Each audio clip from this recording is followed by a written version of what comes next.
بسم اللہ الرحمن الرحیم۔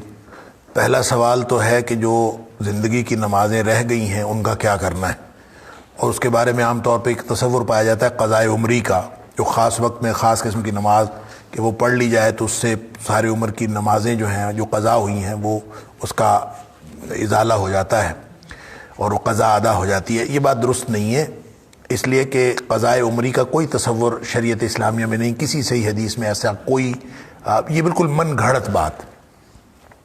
البتہ جو نمازیں رہ گئی ہیں ان کی اگر تو گنتی یا حساب کتاب ممکن ہے تو بہرحال پڑھنی چاہیے، اور اس کو کیسے پڑھنا ہے اس کا طریقہ یہی ہے کہ جتنی نمازیں رہ گئی ہیں آپ کوشش کریں کہ وہ as soon as possible in کو آپ پڑھ لیں، اور اپنی سہولت کے مطابق اور اپنے اویلیبل وقت کے مطابق ان کو پڑھ لیں۔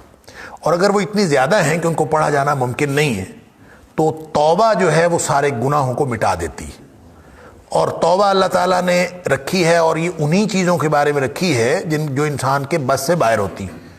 اور اس کا مطلب یہ نہیں ہے کہ جو چیز گنی جا سکتی ہے اس کو لازماً ادا کرنا ضروری ہے۔ بعض چیزیں گننے کے باوجود، یعنی آپ گن لیں کہ اتنے سالوں کی میری نمازیں رہتی ہیں، وہ ہزاروں میں بنتی ہیں یا سینکڑوں میں بنتی ہیں، تو ظاہر ہے آپ کے لیے پڑھا جانا ممکن نہیں ہے۔ تو یہ تو نبی کریم صلی اللہ علیہ وسلم کے دیے ہوئے دین کی عمومی خوبی ہے کہ وہ یسر کا پہلو سامنے رکھ کے کسی بھی مشکل اور صعوبت سے اور بند گلی سے انسانوں کو بچاتا ہے۔ مثال کے طور پر میں عرض کروں، منت ماننا جس کو ہم کہتے ہیں نظر ماننا، حدیث کے اندر آتا ہے کہ اس کو نظر ماننا، جو کوئی شخص نظر مانے تو وہ پورا کرنا ضروری ہوتا ہے۔ اب اس کا ذکر قرآن میں بھی ہے، تو کوئی شخص اگر نظر مانے تو ظاہر ہے اور اس کے اندر کوئی گناہ کی بات بھی نہیں ہے تو اس کو پورا کرنا ضروری ہوتا ہے۔ تو حدیث میں آتا ہے کہ نبی کریم صلی اللہ علیہ وسلم سے ایک شخص نے کہا کہ میں نے نظر مانی تھی کہ اگر مکہ فتح ہو گیا، شاید مکہ فتح ہونے کی بات ہے یہ کوئی اور، تو وہ ہو گیا تو میں 2 رکعت مسجد اقصیٰ میں جا کے پڑھوں گا، تو میں یہ نظر مانی تھی۔ تو نبی کریم صلی اللہ علیہ وسلم نے اس کی بات سن کے فرمایا ادھر ہی پڑھ لو۔ تو کہتا ہے کہ اللہ کے رسول صلی اللہ علیہ وسلم میں نے تو نظر مانی تھی وہاں جا کے پڑھنی ہے۔ اب دیکھیں وہاں جانا ممکن تو تھا نا، ناممکن تو نہیں، لیکن نبی کریم صلی اللہ علیہ وسلم سہولت والا پہلو دے رہے، ادھر ہی پڑھ لو۔ وہ کہتا ہے نہیں میں نے تو نظر مانی تھی وہاں جا کے پڑھنے کی۔ آپ نے فرمایا نہیں ادھر ہی پڑھ لو۔ وہ تیسری دفعہ پھر کہتا ہے میں نے تو نظر مانی تھی وہاں جا کے پڑھنے کی۔ آپ نے فرمایا جا پھر پڑھ۔ تو مطلب یہ ہے کہ جس نے اس طرح سے اگر 1000 نماز اس کی رہ گئی ہے یا 2000 رہ گئی ہے، پڑھ سکتا تو پڑھے، پھر ہمیں کیا اعتراض ہے؟ لیکن شریعت سہولت کا پہلو دیکھتی ہے۔ آپ توبہ کریں، اللہ تعالیٰ سے معافی مانگیں گزشتہ گناہوں کی، آئندہ فرائض کے ساتھ سنتوں اور نوافل کا اہتمام کریں۔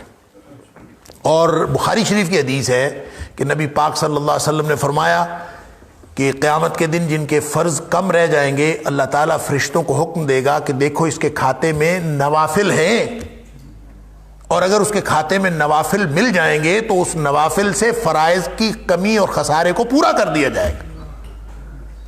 تو یہ سہولت اللہ تعالیٰ نے جب رکھی ہے تو ہمیں کیا ضرورت ہے کہ ہم خواہ مخواہ اس گنتی کے چکر میں پڑتے رہیں؟ جو گناہ ہو گیا اس کی توبہ کریں، اور توبہ اللہ نے قبول فرما لی۔ تو سورہ فرقان میں اللہ تعالیٰ نے فرمایا کہ اللہ تعالیٰ اس کے گناہوں کو نیکیوں میں تبدیل کر دیتا ہے اگر توبہ سچی ہے اور بعد کا عمل ٹھیک ہے۔ لہٰذا جو بے شمار نمازیں یا انسانی استطاعت سے باہر گنتی کی نمازیں رہ گئی ہوں تو اس کے لیے توبہ کریں اور آئندہ کے لیے اہتمام کریں۔ اور اگر یہ دوسرا سوال یہ تھا کہ ایک آدھ نماز اگر کوئی رہ گئی ہے، مثلا کل کی ظہر رہ گئی تھی تو اس کو میں اب آج کی ظہر کے ساتھ پڑھنا ہے یا اس کو اسی وقت پڑھ لینا ہے؟ دیکھیں اس میں پہلو یہ ذہن میں رکھنا چاہیے کہ آپ کی آج کی ظہر رہی، اب آپ اس وقت عصر کے بعد ہیں اور عصر کی نماز بھی آپ نے پڑھ لی مثال کے طور پر، تو آپ اب انتظار کریں کہ کل ظہر کا وقت ہوگا تو میں ظہر کی نماز پڑھوں گا۔ بہت سارے لوگوں کو یہ غلط فہمی ہوتی ہے کہ اب ظہر کا نماز کا وقت کو گزر گیا تو کل ظہر کا وقت آئے گا تو پھر میں ظہر کی نماز پڑھوں گا۔ یہ بات درست نہیں ہے، اس لیے کہ ایک تو کل جو ظہر کا وقت آنا ہے نا وہ کل کی ظہر کا ہے، جو گزر گیا ہے وہ آج کی ظہر کا تھا، اور وہ وقت جو آنا ہے وہ آج کی ظہر کا نہیں آنا، وہ کل کی ظہر کا آنا ہے۔ اس لیے ایک تو یہ غلط فہمی ذہن سے نکال۔ دوسری یہ کہ کل تک کی تاریخ وہ ڈالے جس کو اللہ کی طرف سے یہ سرٹیفکیٹ مل چکا ہو کہ اس نے کل تک زندہ رہنا ہے، جس کو یہ معلوم ہی نہیں کہ اگلے لمحے موت آ سکتی ہے اور نماز اس کے ذمے ہے، وہ یہ کیسے تاریخ ڈال سکتا ہے؟ لہٰذا یہ بات ہی غلط ہے کہ آپ اس کو مؤخر کریں۔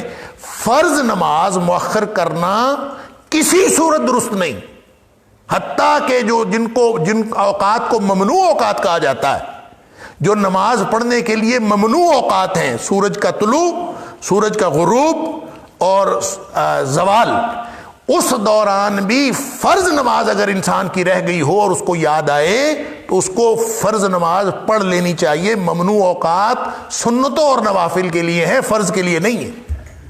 اس کی دلیل ہے کہ نبی کریم صلی اللہ علیہ وسلم نے فرمایا کہ جس نے عصر کی نماز میں سے ایک رکعت سورج غروب ہونے سے پہلے پا لی، اس نے عصر پا لی۔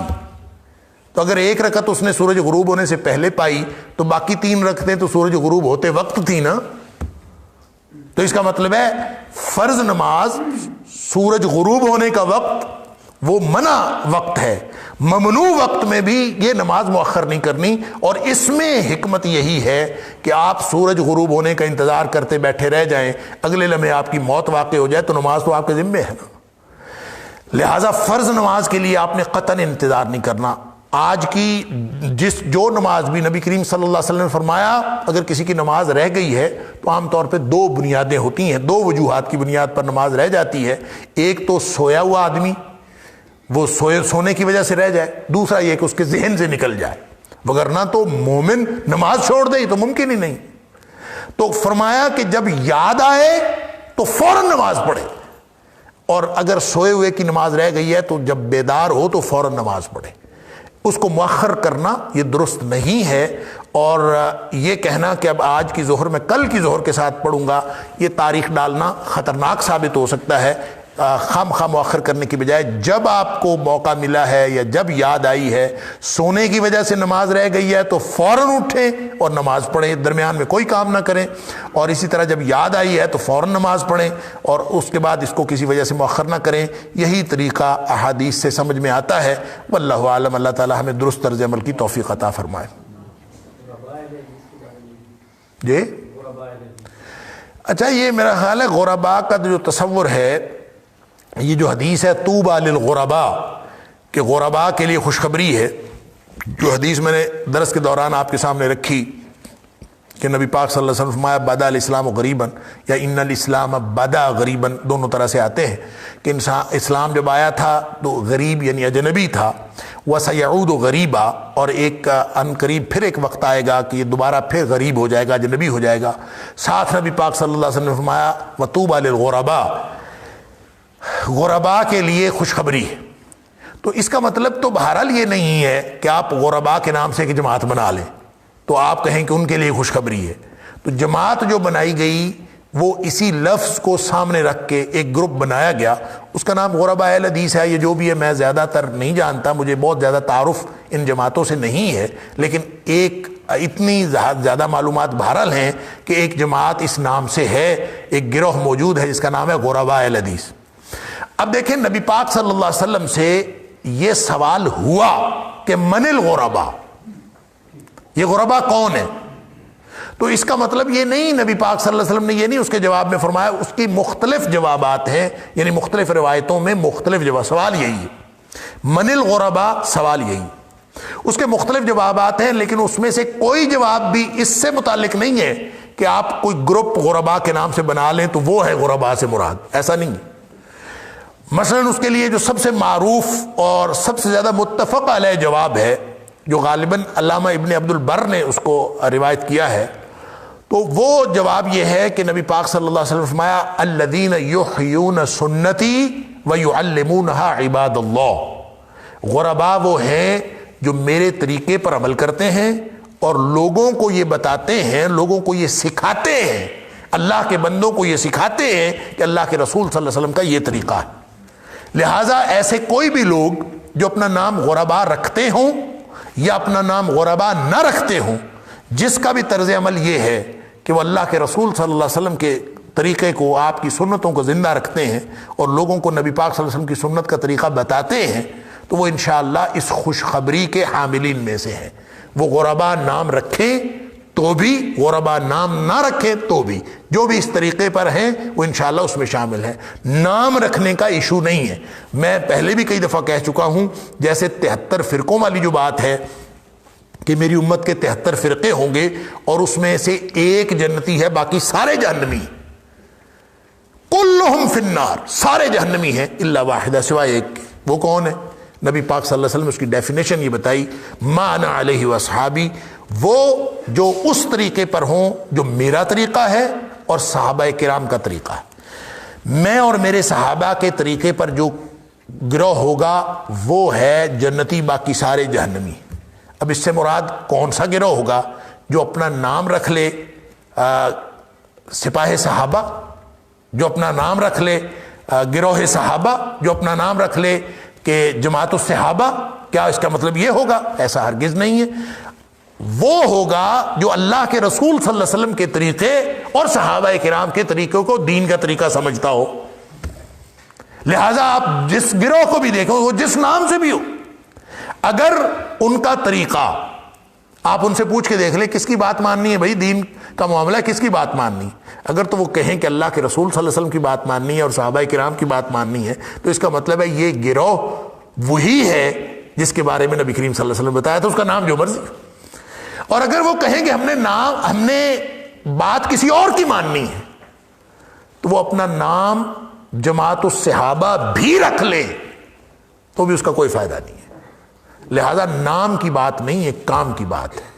ما انا علیہ واصحابی ہو یا طوبی للغرباء ہو، اس سے مراد اللہ کے رسول صلی اللہ علیہ وسلم کے طریقے پر چلنے والے اور اس دین پر چلنے والے جو دین نبی کریم صلی اللہ علیہ وسلم نے صحابہ کرام کو سکھایا، جو اس منہج صحابہ کو اپنا طریقہ سمجھتے ہیں اور نبی کریم صلی اللہ علیہ وسلم کی سنت کو حرز جاں بناتے ہیں، وہ انشاءاللہ سارے ہی جنتی ہیں۔ وہ تنظیمی اعتبار سے جس مرضی نام سے ہوں اور ساری غلطیوں کے باوجود وہ اس میں ہیں، یعنی ساری غلطیوں کے باوجود انشاءاللہ اس میں ہیں۔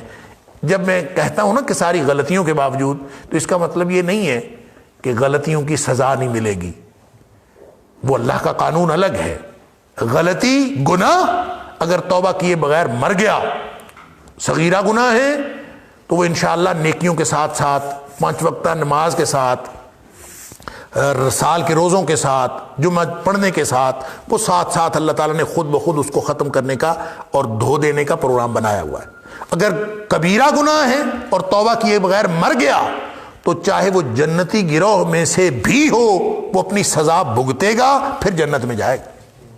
لہذا ساری غلطیوں کے باوجود ہے وہ اس گروہ میں سے جس گروہ کا نام نبی پاک صلی اللہ علیہ وسلم نے نام نہیں رکھا، کام بتایا ہے۔ کیا؟ ما انا علیہ واصحابی، جو میرے طریقے پر اور میرے صحابہ کرام کے طریقے پر۔ اسی طرح طوبی للغرباء کا معنی جماعت کا نام نہیں ہے، بلکہ اس سے مراد وہ لوگ ہیں جو اللہ کے رسول صلی اللہ علیہ وسلم کے طریقے کو زندہ رکھتے ہیں اور دوسری دنیا کو یہ تعلیم دیتے ہیں کہ اللہ کے رسول صلی اللہ علیہ وسلم کی سنتوں کی تعلیم کیا ہے، یہ بتاتے ہیں۔ یہ کام کرنے والے کوئی بھی ہوں، چاہے انہوں نے نام یہ رکھا ہو چاہے کوئی اور رکھا ہو، اس سے فرق نہیں پڑتا۔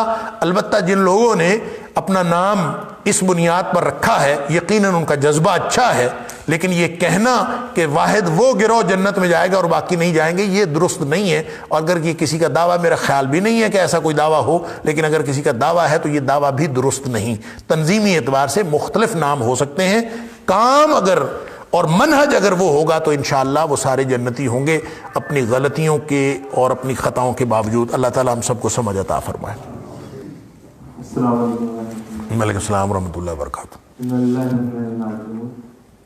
پچھلے ہفتے میری والدہ کا انتقال ہو گیا۔ انا للہ و انا الیہ۔ اللہ تعالیٰ ان کی مغفرت فرمائے، آپ کو صبر اور اجر عطا فرمائے۔ اعظم اللہ اجرکم واحسن عزاکم غفر لمیتکم۔ دعا کر لیں بھئی۔ یا رب لک الحمد کما ينبغی لجلال وجهک وعظیم سلطانک۔ یا رب لک الحمد کما ينبغی لجلال وجهک وعظیم سلطانک۔ یا رب لک الحمد کما ينبغی لجلال وجهک وعظیم سلطانک۔ اللهم صل على محمد وعلى آل محمد كما صليت على إبراهيم وعلى آل إبراهيم إنك حميد مجيد۔ اللهم بارك على محمد وعلى آل محمد كما باركت على إبراهيم وعلى آل إبراهيم إنك حميد مجيد۔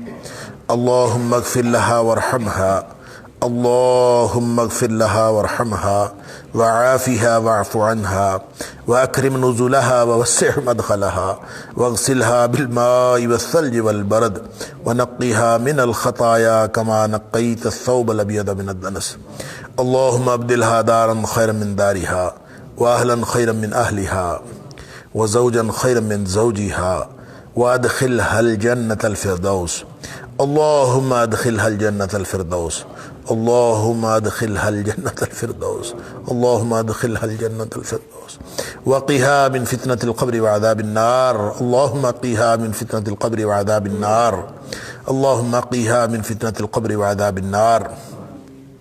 اللهم إنها في ذمتك وحبل جوارك فقها من فتنة القبر وعذاب النار. وأنت أهل الوفاء والحق وأنت أهل الوفاء والحق فاغفر لها وارحمها إنك أنت الغفور الرحيم. اللهم اغفر لها وارحمها وارفع درجتها في المهديين واخلفها في عقبها في الغابرين. واغفر لها ولنا يا رب العالمين. واغفر لها ولنا يا رب العالمين. وافصح لها في قبرها ونور لها فيه. اللهم اجعل قبرها روضة من رياض الجنة. اللهم اجعل قبرها روضة من رياض الجنة. اللهم اجعل قبرها روضة من رياض الجنة. اللهم اغفر لحينا وميتنا وشاهدنا وغائبنا وصغيرنا وكبيرنا. اللهم اغفر لحينا وميتنا وشاهدنا وغائبنا وصغيرنا وكبيرنا وذكرنا وانثانا. اللهم من أحييته منا فأحيه على الإسلام ومن توفيته منا فتوفه على الإيمان. اللهم من أحييته منا فأحيه على الإسلام ومن توفيته منا فتوفه على الإيمان. اللهم من توفيته منا فتوفه على الإيمان. اللهم لا تحرمنا أجرها ولا تضلنا بعدها. اللهم اغفر لجميع المؤمنين والمؤمنات والمسلمين والمسلمات الأحياء منهم والأموات يا حي يا قيوم برحمتك نستغيث. اللهم اهدنا بالقرآن العظيم. اللهم انفعنا بالقرآن العظيم. اللهم ارفعنا بالقرآن العظيم. اللهم أجرنا من النار بالقرآن العظيم. اللهم ادخلنا الجنة الفردوس بالقرآن العظيم. اللهم اجعل القرآن لنا إماما ونورا وهدى ورحمة. اللهم اجعل القرآن ربيع قلوبنا ونور صدورنا وجلاء أحزاننا وذهاب همومنا وغمومنا. وصلى الله تعالى على خير خلقه محمد وآله وصحبه أجمعين. آمين آمين.